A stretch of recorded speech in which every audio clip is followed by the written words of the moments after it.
आणि सर्वसाधारण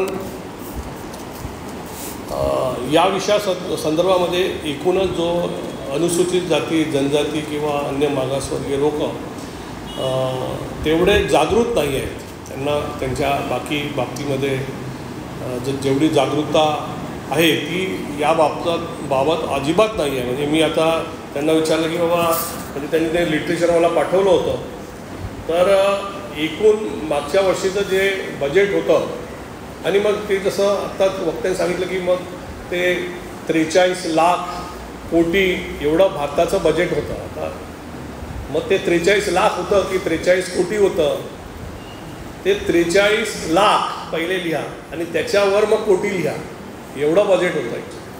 म्हणजे तो एवढा मोठा आकडा आहे की एवढ्या मोठ्या आकडा हा या देशाच्या 140 कोटी लोकांसाठी असतो, हे लक्षात ठेवायचं.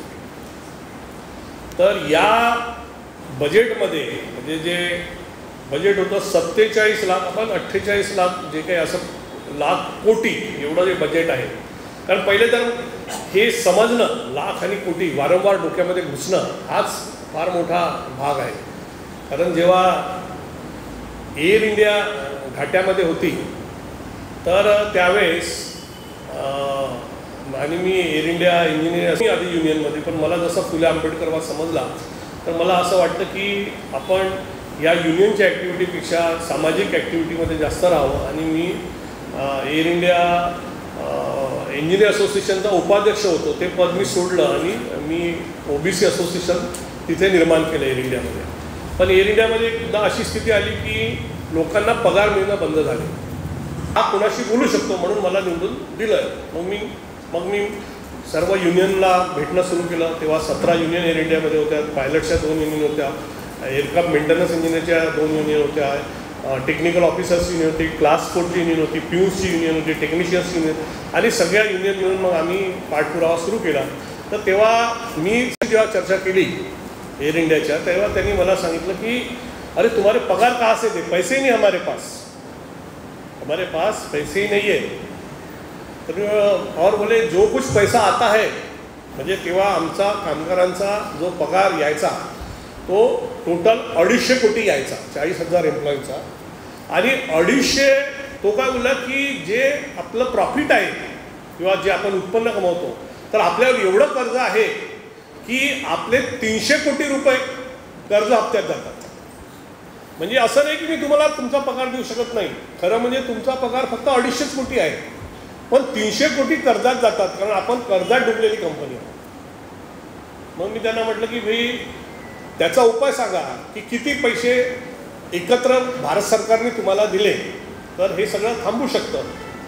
तर त्यावेळेस अरविंद जाधव म्हणून CMD होते ॲक्च्युली. मग आमची दिल्लीला मीटिंग झाली तर त्यांनी सांगितलं की भारत सरकारने आपल्याला जर का 10,000 कोटी दिले म्हणजे एक रकमी, तर हे हप्ते देणं बंद होईल. अच्छा, हे हप्ते म्हणजे ते 10,000 कोटीचा प्रिन्सिपल अमाऊंट आम्ही देत नव्हतो, आम्ही त्या 10,000 कोटीवरचं जे कर्ज आहे तो फक्त कर्ज, आपल्याला लक्षात आलं ना, प्रिन्सिपल अमाऊंट एक असतो आणि एक इंटरेस्ट असतो, तर फक्त इंटरेस्टच देणं सुरू होतं, प्रिन्सिपल अमाऊंट अंगावर होताच. म्हणजे ज्या प्रकारे शेतकऱ्यांना, तुम्हाला माहिती आहे ना, शेतकऱ्यांचा जो सावकार असतो तो फक्त कर्जाचेच हप्ते घेतो, मुद्दल घेतच नाही कधी, कारण ती मुद्दल जर का त्याच्यावर ठेवली तर तो कर्जामध्येच आपलं जीवन सुखाने जगू शकतो, अशासारखी स्थिती होती.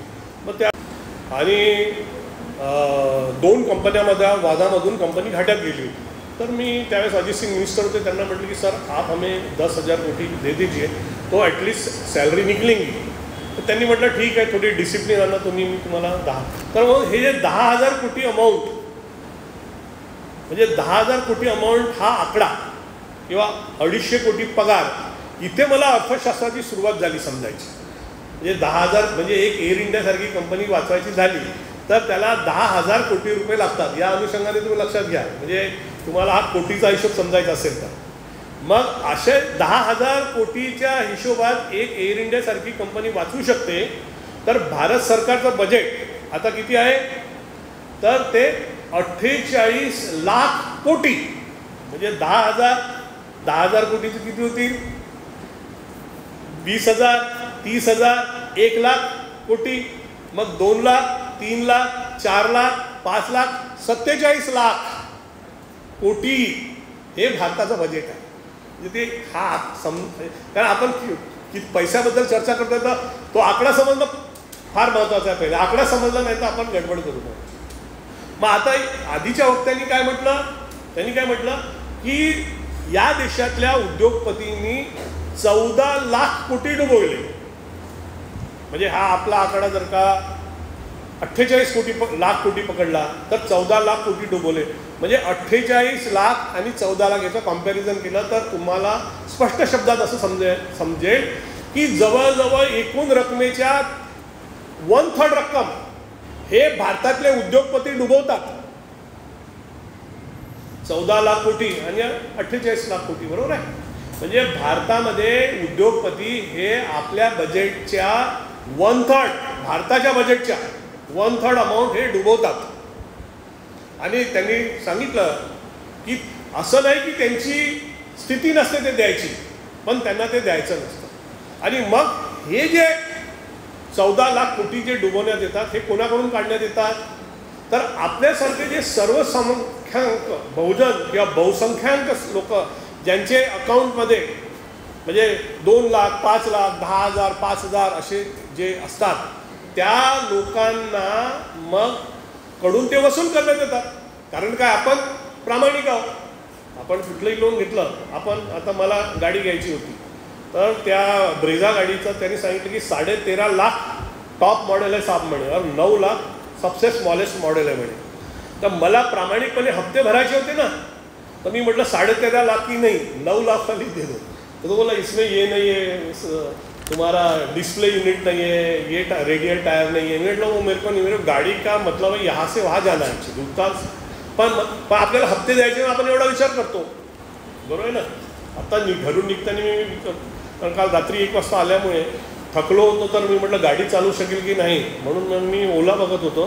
तर मी बघत होतो की 700 रुपये किंमत आहे. तर मी म्हटलं घ्यावी, मग गाडी काढतो म्हटलं मुली म्हणे काय विचार करत होते, तर ती म्हणे थांबा मी उबेरमध्ये बघते. तिने 500 रुपयाची होती, मग 500 रुपयाची मला, कारण तिला वाटलं की गाडी चालत झाला तर ॲक्सिडेंट न करावा यांनी, मग तिने उबेर करू. म्हणजे बघा आर्थिक क्षेत्र हे प्रत्येक आपल्या घडामोडीशी रोजच्या आपल्या जीवनाशी एवढं निगडीत क्षेत्र आहे हे मला दाखवा. पण या क्षेत्राशी आपण असंबंध वागतो आणि तो संबंध जोडण्याचं फार मोठं काम शुद्धोधन अहेर साहेब करतात, लक्षात घ्या.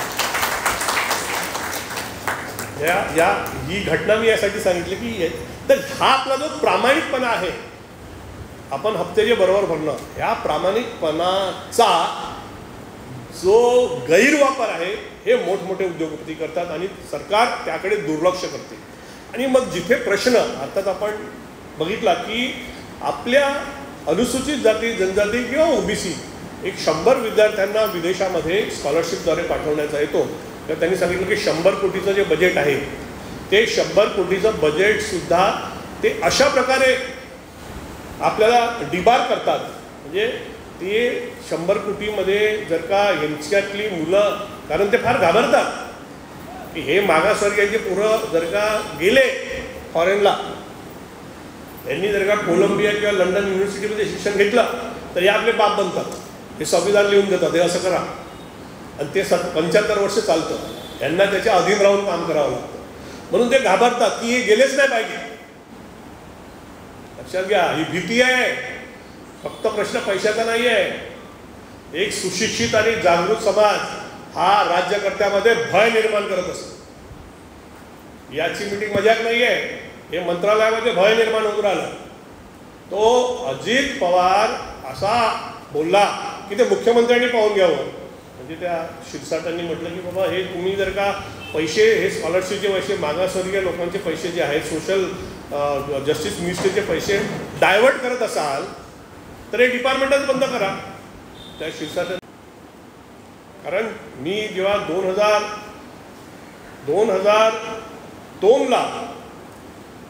2002 की 2003 माहीत नाही मला, पण ओबीसी विद्यार्थ्यांना स्कॉलरशिप मिळावी म्हणून आझाद मैदानामध्ये मी 5,000 लोकांना घेऊन मोर्चा दाखल केला होता. कारण मी पहिले ओबीसी विद्यार्थ्यांना स्कॉलरशिप द्यावी म्हणून मी मंत्र्यांना भेटायचो. तर मी म्हटलं सर SC STना देता तर ओबीसींना पण द्या. तर ठाकरे नावाचे एक विदर्भातले मिनिस्टर होते, ती ओबीसी, ते मला बोलले की ढोबळे असं आहे की SC/ST लोकांना SIT मिळतं की ते मोर्चे घेऊन येतात, तो OBCचा मोर्चा आला तर म्हणे आपण देऊ. म्हणून मग मी 5,000 महाराष्ट्रातल्या सर्व OBC संघटना एकत्रित करून आम्ही 5,000 लोकांचा मोर्चा आम्ही तिथे घेऊन गेलो. विलासराव देशमुख तेव्हा CM होते आणि भुजबळ तेव्हा डेप्युटी CM होते. म्हणून आता तो वर्ष तुम्ही ओळखा कोणता असेल. तर ते विलासराव देशमुख बोलले मला वेळ नाही आहे. भुजबळ बोलले आम्ही अरे म्हटलं डेप्युटी CM आहे त्यांनी तरी वेळ द्यावा, माझे प्रश्नोत्तरी आहे. तर मधुकरराव पिचड त्यावेळेस त्या दिवसाचे प्रश्न ऐकणारे मिनिस्टर होते. मग त्यांच्याशी आम्ही 5 लोकांची शिष्टमंडळाची चर्चा झाली. ॲडव्होकेट माधवराव वाघ त्यावेळेस माझ्यासोबत होते, माझे गाईड म्हणून काम करायचे ते ॲक्च्युली.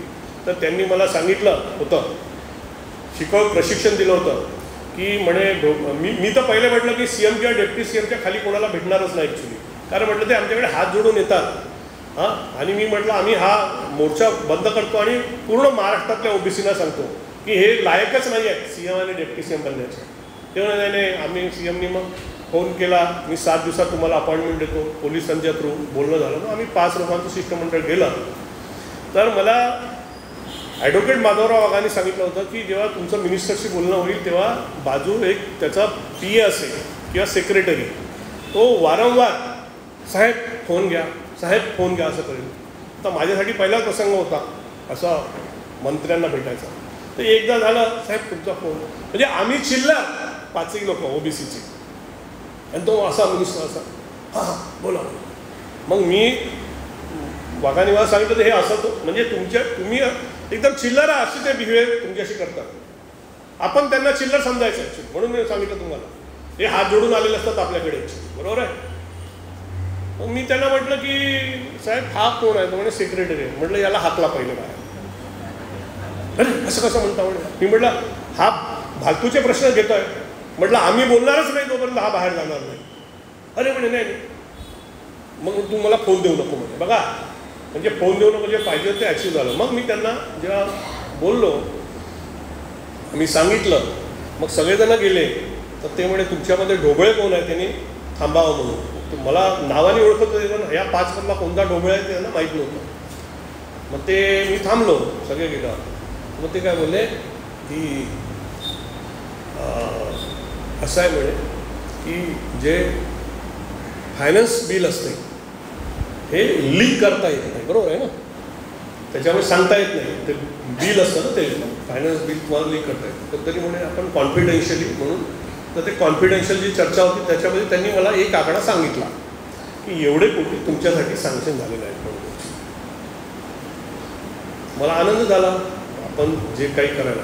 पण त्याच्यानंतर तो म्हणजे त्यांनी मला एक आकडा सांगितला असेल, तर जेव्हा बजेट आलं त्या बजेटमध्ये Y आकडा आला होता. आता स्पष्ट सांगायचं म्हणजे 180 कोटी म्हटलं होतं त्यांनी, 120 कोटी झाले. मी तो आकड्याचा जेव्हा अभ्यास केला तर तेव्हा असं लक्षात आलं की प्रत्येक वर्षी जे बजेट येतं ते डेफिसिट बजेट येतं. पण ते डेफिसिट बजेट न करता सरप्लस बजेट, म्हणजे सरप्लस म्हणजे माझ्याशी 100 रुपये मी 90 खर्च करणार, बरोबर गायकवाड साहेब, त्याला सरप्लसच म्हणतात ना. आणि 100 रुपये खर्च आहे पण मी 110 खर्च करणार, त्याला डेफिसिट बजेट म्हणतात. मग हे 10 रुपये तुम्ही कुठून आणणार? हे 10 रुपये तुम्ही कुठून आणणार? कारण तुमच्याशी आहे 100 तुम्ही प्लॅनिंग देऊन राहिले 110 रुपये खर्च करण्याचं. मग हे 10 रुपये जे आणतात ना ते आपल्या या डिपार्टमेंटकडनं डायव्हर्ट करतात. ते मुद्दाहून ॲक्च्युली 10 रुपये तिकडे ठेवला असतात. ये इधर से निकाल नहीं करते. जेव्हा की तुम्हाला डेफिसिट बजेट द्यायचा पूर्ण पॉवर आहे. तुम्ही म्हणू शकता की 100 रुपये माझ्याकडे आहे, मी 110 रुपये या वर्षात खर्च करणार, पण हे 10 रुपये कसे मिळवणार? तर त्यात असं सांगावं लागतं की मागच्या वर्षी 40% लोकांनी इन्कम टॅक्स भरला, यावेळेस आम्ही तो आकडा 60% करणार. उद्योगपतींनी ॲक्च्युली 40% GST भरला, आम्ही 70% लोकांपर्यंत पोहोचणार आणि GST, आणि अशा प्रकारे 10% आम्ही ॲडिशनल कमवणार असं सांगायचं असतं. पण ते काही करत नाही, कारण सगळे उद्योगपती असतात त्यांनीच यांना पैसे देऊन आणि मग ते पैसे आपल्याला देऊन निवडून आलेले असतात ॲक्च्युली. त्याच्यात तो त्यांचा व्यवहार करतात आणि मग ते शेवटल्या क्षणी जेव्हा त्या बजेटमध्ये डेफिसिट जो आहे तो हा आणि आपण सर्वात मागासवर्गीय म्हणजे आपल्याला माहिती आहे की सर्वात जो कमजोर असतो त्याच्याकडलेच पैसे घेता येतात. पण तो जर का जागृत असला तर तसं करता येणार नाही. साहेबांनी आता सांगितलं की कर्नाटकामध्ये तुम्ही आता मी सांगतो तेलंगणा राज्यामध्ये त्यांनी असं म्हटलं की तुम्ही जर का 10 कोटी 100 कोटी जर का SC ST किंवा OBCसाठी दिलेले आहेत तर तुम्ही यावर्षी नाही वापरले तर ते तुम्हाला मॅन्डेटरी पुढच्या वर्षी फॉरवर्ड करावं लागेल. मला वाटते रिझर्वेशनसुद्धा बद्दल हाच पॉईंट आहे की SC STच्या जागा भरल्या गेल्या नाही तर त्या जागा तुम्हाला कॅरी फॉरवर्ड करावं लागते. It's so simple. तर तुम्ही हा फंड वापरला नाही तर तो कॅरी फॉरवर्ड करा असा त्यांनी कायदाच केला असल्यामुळे तिथे तो पैसा वळवू शकत नाही. तर आजच्या या परिषदेच्या माध्यमातून असा प्रस्ताव आपण पारित केला पाहिजे की महाराष्ट्र शासनाने सुद्धा SC ST की OBCसाठी जे काही बजेटमध्ये प्रोव्हिजन केले ते वळवता येणार नाही. ते पुढच्या वर्षी वापरा. मग वापरायचेच आहे पुढच्या वर्षी तर ते याच वर्षी वापरतील. नाही तर जी या देशामध्ये जी एक जातीय मानसिकता आहे म्हणजे आपण बघितलं की आता OBCंना बघा यांनी हे आता मी हा पुन्हा त्याच्यावरच येतो 48 लाख कोटी आणि त्यात त्यांनी OBCंना किती दिलं तर फक्त 146 कोटी. बघा आता मग हे आकडे जर का आपल्याला अजून समजून घ्यायचे असले तर आपण ते 48 लाख कोटी आणि 146 कोटी म्हणजे याचा रेशिओ जर का काढला तर उदाहरणार्थ भारतामध्ये 73 कोटी OBC आहेत. 52% म्हणजे आता 140 73 कोटी OBC आहेत आणि 146 कोटी जर का त्यांनी दिले तर प्रत्येक OBCला 2 रुपये दिले. सिंपल गणित म्हणजे 2 रुपये दिले मग आपल्याला समजतं अरे साला 2 रुपये आहे मेरे. हे तुम्हाला 2 रुपये वर्षाचे दिले आणि महिन्याचे किती दिले तर 17 पैसे. आता दिवसाचे किती दिले ते नीती मंडळ जे आहे देशामध्ये बसलेला आहे नीती आयोग तो नीती आयोग असं त्यांनी जे प्रोव्हिजन आणलेलं आहे की जर का हे पैसे मागासवर्गीयांचे जर का वाचत असले तर त्याला स्पेशल सँक्शन घेऊन ते इकडे डायव्हर्ट करता येतात असं आधी प्लॅनिंग कमिशन होतं आणि आताच वक्त्याने सांगितलं की ते तिथे नीती आयोग आलेला आहे. आता खरंच हे नीती आयोग आहे की अनीती आयोग आहे. हा जो आयोग आहे हा नीती आयोग आहे की अनीती आयोग आहे. म्हणजे यांनी काय प्रोव्हिजन केलं की SC STचे जे पैसे आहेत ते परमिशन घेऊन डायव्हर्ट करता येतात. अरे बाबा परमिशन द्यायलाच नाही पाहिजे हा कायदा तेलंगणा सरकार करतो आहे. तर त्याच्यामुळे या ज्या बदमाशी आहेत या बदमाशा आपण स्पष्टपणे लक्षात ठेवल्या पाहिजे. आणि आजही या देशामध्ये फार मोठ्या प्रमाणामध्ये ही जागृती निर्माण करण्याची गरज आहे. जो बजेटचा पैसा आहे तो आपल्याला मिळून जर का तो डायव्हर्टच होत असेल तर तो आपल्याला आपण किती वाढवला तरी काय फायदा आहे ना. कारण आता आपण बघितलं खुलेआम केलं ना. अजित पवारांनी खुलेआम म्हटलं की बाबा मला दुसरीकडे मी ते लाडक्या बहिणीसाठी तो पैसा वळवला म्हणजे. लाडक्या बहिणीसाठी तुम्ही जर का पैसा वळवायचाच होता तर महाराष्ट्र गव्हर्नमेंटचे कित्येक डिपार्टमेंट आहे. म्हणजे जर का आता जसा फॉर एक्झाम्पल एक आपण घेऊया की रोड बांधणी विभाग, पाणी बांधारे विभाग, बरोबर, कालवे बांधणारे विभाग. तर एक रोड जो आहे तो रोड तुम्हाला जर का 100 किलोमीटर बांधायचा आहे तर तुम्ही असंही करू शकले असते की नाही यावेळी 100 किलोमीटर नाही आपण 80 किलोमीटरच रोड बांधू आणि हे 20 किलोमीटरचे जे पैसे आहेत हे लाडक्या बहिणींना देऊ. असे तर करता येऊ शकतं ना. म्हणजे सरकारला जर का बचतच करायची झाली डायव्हर्टच करायचे झाले आणि काय फरक पडतो जर का 80 किलोमीटर 100च्या ठिकाणी 80 किलोमीटर रोड झालं तर. पण कारण की आपला समाज जागृत नाही आणि इझिली आपल्याकडून पैसे काढून घेतले तरी काही फरक पडत नाही. हा त्यांच्यामध्ये जो आलेला मिजाज आहे जो माज आहे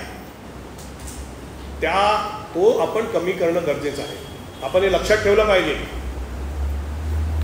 की हे सहज का करू शकतात आणि त्याच्यामध्ये कुठेतरी जसं आजच्या आपल्या याचं जे ब्रीद वाक्य आहे भारतीय साधन संपत्ती परिषदचं की जाती विनाशातूनच सर्व दुःखाचा विनाश होईल. तर जोपर्यंत ही जाती व्यवस्था आहे आणि याचा हे खात्मा करण्यासाठी. म्हणूनच खरं म्हणजे जे डिरेक्टिव्ह प्रिन्सिपल वगैरे होते आपल्या भारताच्या संविधानामध्ये 38 मध्ये लिहिलेलं आहे. तुम्ही भारतीय संविधानाचा article 38 state to secure a social order for the promotion of welfare of the people हे आर्टिकल एक चांगल्याप्रमाणे वाचा.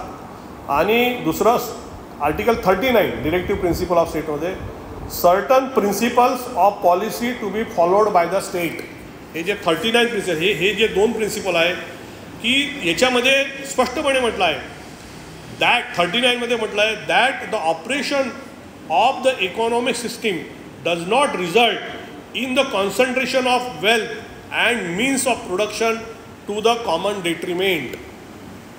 म्हणजे जे आपल्या देशाचा इकॉनॉमिक ऑर्डर असा असला पाहिजे, प्लॅनिंग असं असलं पाहिजे.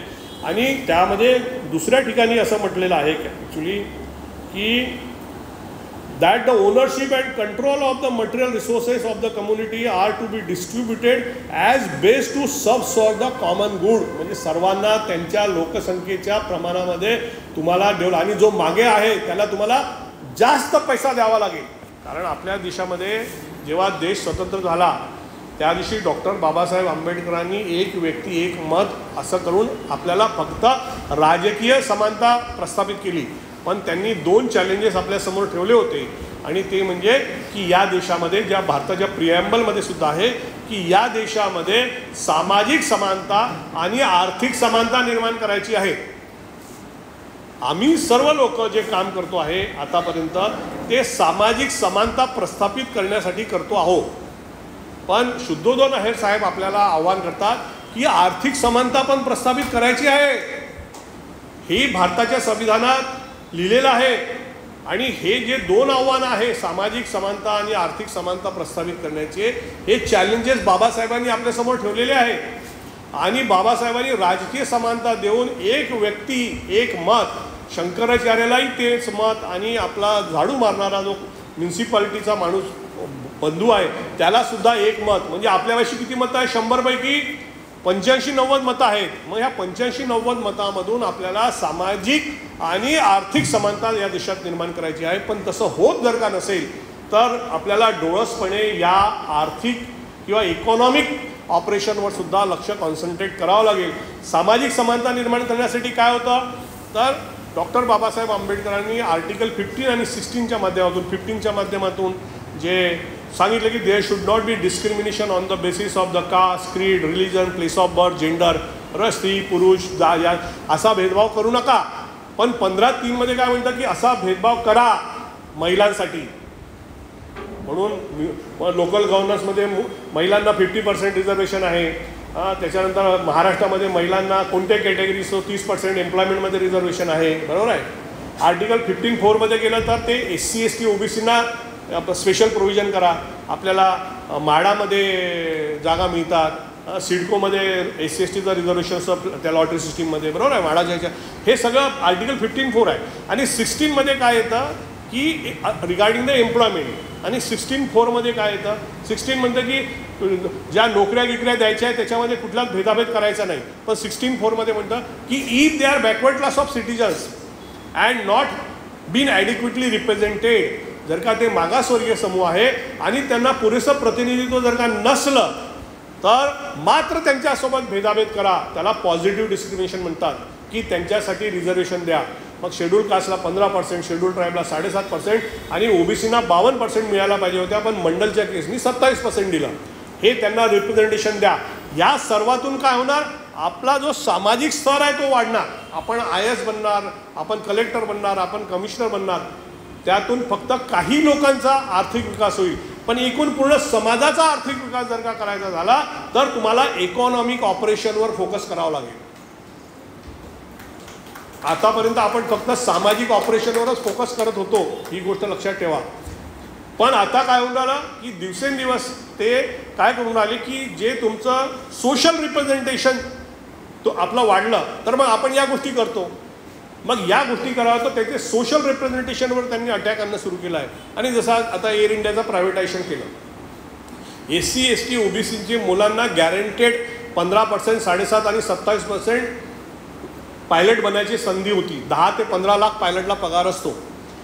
पायलट बनवायचा म्हटलं तर फक्त CPL घ्यायला 30 ते 40 लाख आणि टाईप रेटिंग एखाद्या विमानाचं घ्यायचं झालं तर त्याचे 30 ते 40 लाख म्हणजे 70-80 लाख रुपये खर्च करावा लागतात.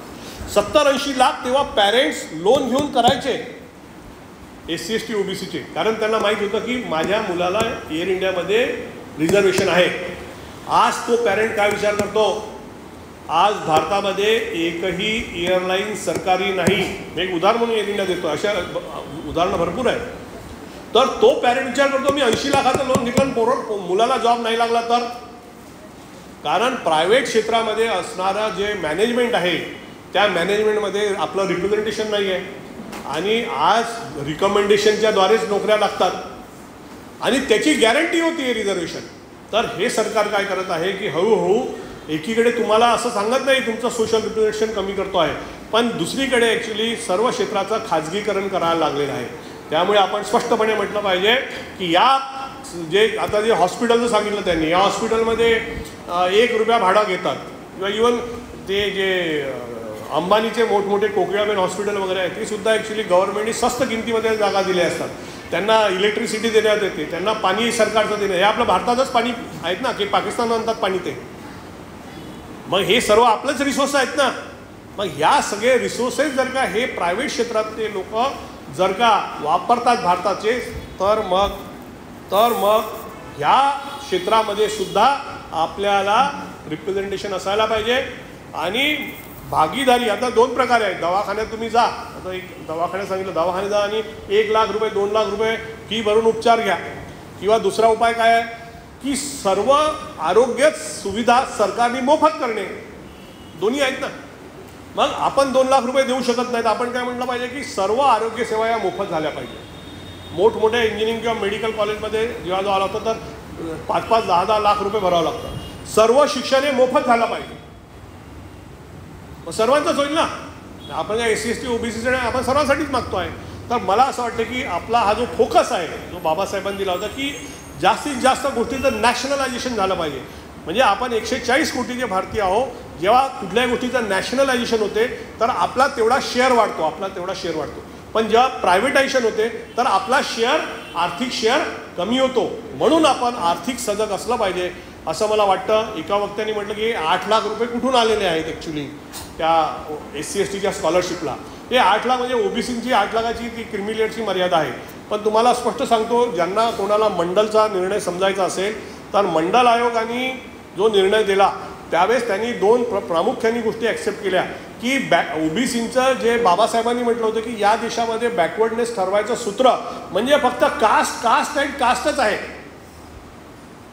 तर OBCच्या कास्टचं निरीक्षण करून ते मंडल आयोगाने दिलं होतं. तर सुप्रीम कोर्टाने ॲक्सेप्ट केलं की हो, जातींचा जो समूह आहे ह्या समूहाला OBC म्हणावं. म्हणजे नंबर 1 आपली पहिली जी मागणी होती की या देशामध्ये जे मागासवर्गीयपण आहे ते जातीमुळे आहे हे ॲक्सेप्ट केलं होतं सुप्रीम कोर्टाने. दुसरं, सुप्रीम कोर्टाने ही ॲक्सेप्ट केलं होतं की 50चं सिलिंग आहे म्हणून 27% रिझर्वेशन OBCना द्यावं. पण तिसरं एक त्याच्यामध्ये पिटिशन होतं आणि त्या पिटिशन त्यांनी काय म्हटलं की त्यामध्ये यांच्यामधले जे गरीब आहेत त्यांना ते देण्यात यावं. आणि इथे खरी चूक झाली की जे नॉन क्रिमी आहेत त्यांना देण्यात यावं. म्हणजे जे क्रिमी आहे त्यांना नाही, जे नॉन क्रिमी आहे म्हणजे गरीब आहे, म्हणजे त्यातल्या त्यात गरीब आहे. तर त्यावेळेसचा सुप्रीम कोर्टाचा जे निर्णय होता तो आपण लक्षात ठेवला पाहिजे. सुप्रीम कोर्टाने काय म्हटलं की आम्ही पहिला निर्णय कुठला घेतो तर 27% जागा भरणं. पण तुमचं पिटिशन असं म्हणतं की त्यातल्या त्यात त्या गरिबांना देण्यात याव्या. तर त्या द्याव्या जर का 40% लोक त्यासाठी इलिजिबल होत असेल तर. म्हणजे जर का क्रिमिलेअरची कंडिशन सुरुवातीला 1 लाख लागली तर 1 लाखामध्ये किती लोक येऊ शकतात? 14% जागा भरतात. तर सुप्रीम कोर्ट काय म्हणतं मग 1 लाख मर्यादा नाही, त्यांनी रिव्ह्यू म्हटलं आहे. मग तुम्ही ती 2 लाख करा. मग किती आले? 20% आले. मग पुन्हा वाढवा, किती आले? 4 लाखामध्ये किती आले? 22% आले. मग 6 लाख करा, किती पर्सेंट आले? 26% आले.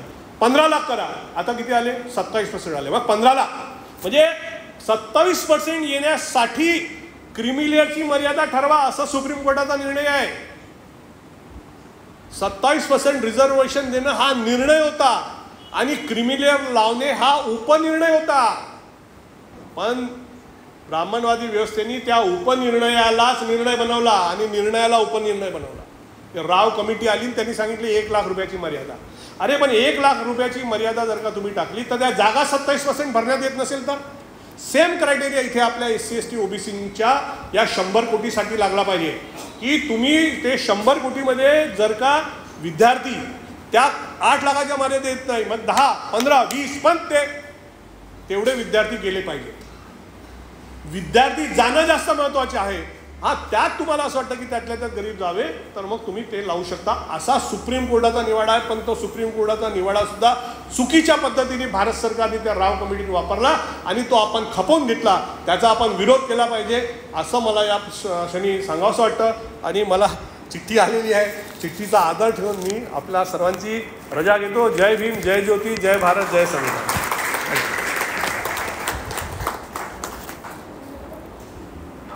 धन्यवाद.